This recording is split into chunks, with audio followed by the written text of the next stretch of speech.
When markets are down, run. When markets are up, throw all your money inside of it.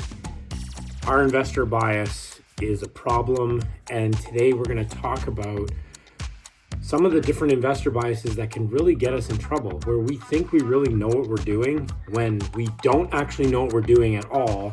And when we think we're doing the right thing, we might actually be doing the wrong thing. And right now, as the market does this, everyone is getting really excited about a lot of things, and we just need to tamper it a bit. So let's talk about investor bias. That's what today's video is all about. We need to recognize investor bias. It's when our emotions take over instead of our minds. So instead of us going to a book or making an informed decision, we just get emotionally charged. And this could be as simple as maybe your first time investing. You decide, I'm going to invest in stock A, whatever that stock is. It could be, in Canada here, Enbridge. So you put $1,000 in Enbridge. And right after you put $1,000 in Enbridge, the stock drops 3%. And so an investor bias that can kick into gear is your emotions. You can really feel maybe terrified. You can wonder, what's going on? Did I make the right decision? You can start really looking at, is this actually a good company? Should I have bought this right now? And investor bias can take over, and you could end up making a really unintelligent decision from that place, and you could decide to sell as it's going down, when really maybe you should just hold and think about why you're investing in that company. Our brain will avoid pain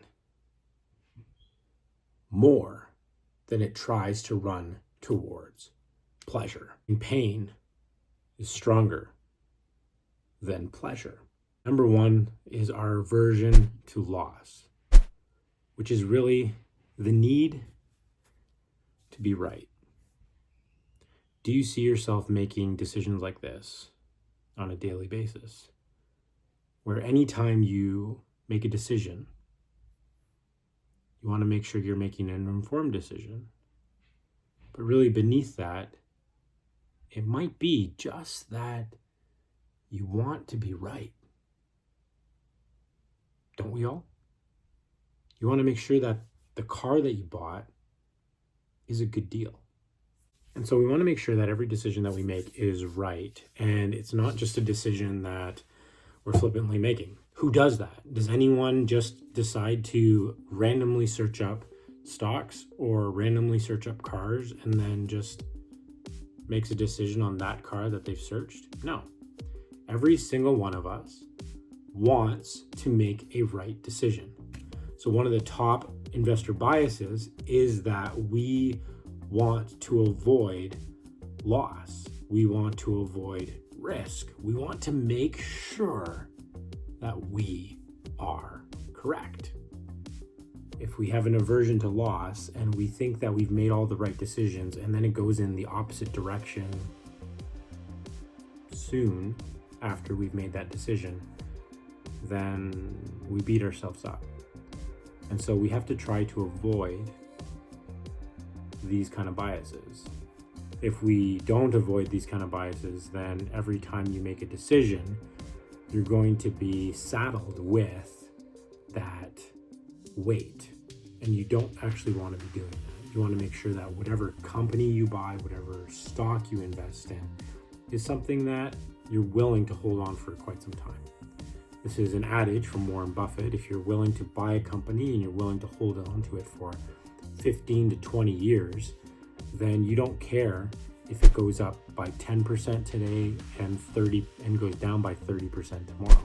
The same thing would be with your house. We've purchased this house. We've lived in this house right now. We've renovated this house in the last 4 years.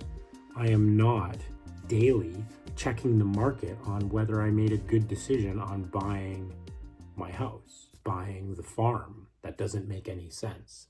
If I did that, I would be in an irrational state and it would be weighing on me and I would get really terrified.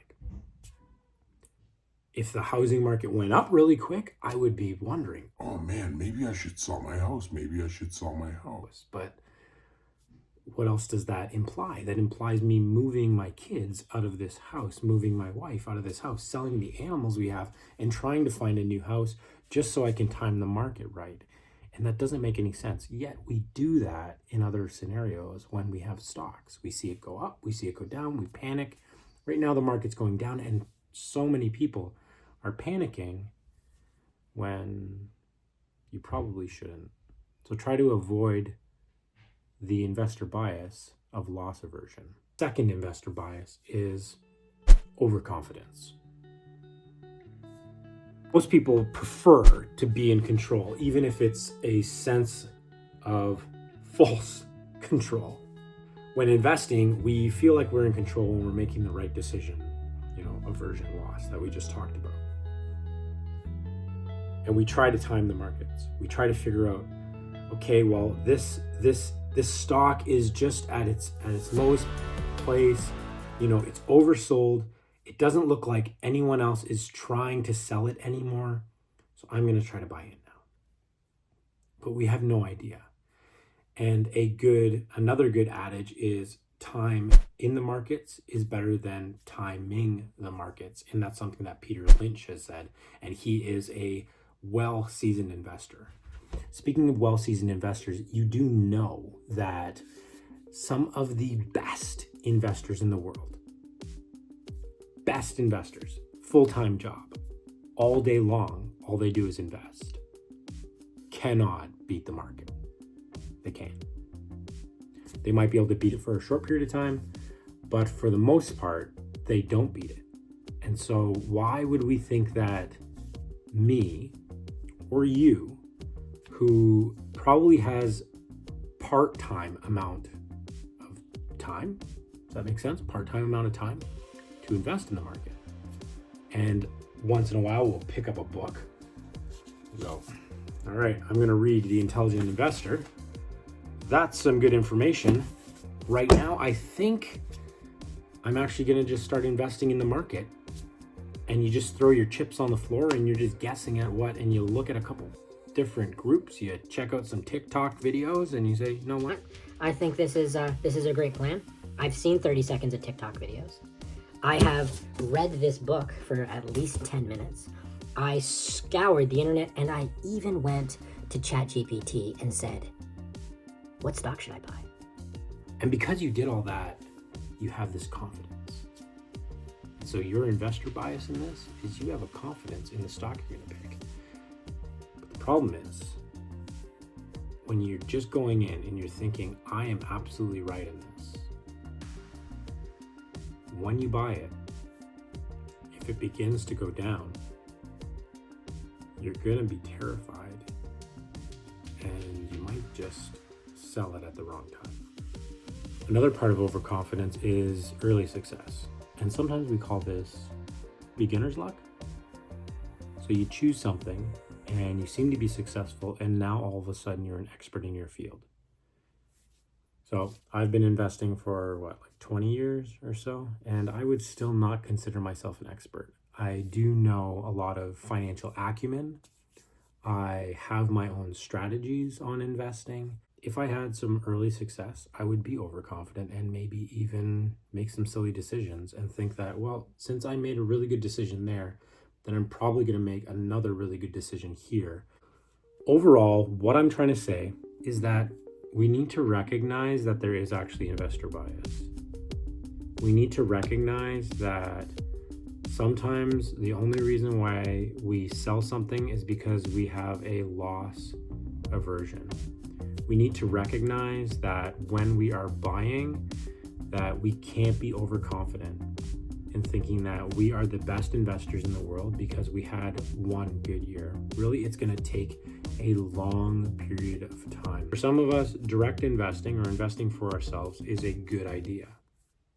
For others, that's a bad idea because you're going to be terrified. You need to be able to put your money in and not even look at it for a year. Maybe go back to your portfolio every quarter. But don't start investing if you know that you're going to be terrified of everything. At least don't do it on your own. Make sure to follow principles. Make sure that you know exactly why you're investing. Overall, our natural instincts do not help us. And actually, they're going to hinder you. Where do you go from here? Do some research on what principles you're going to use, on how you're going to invest, and what your strategy is.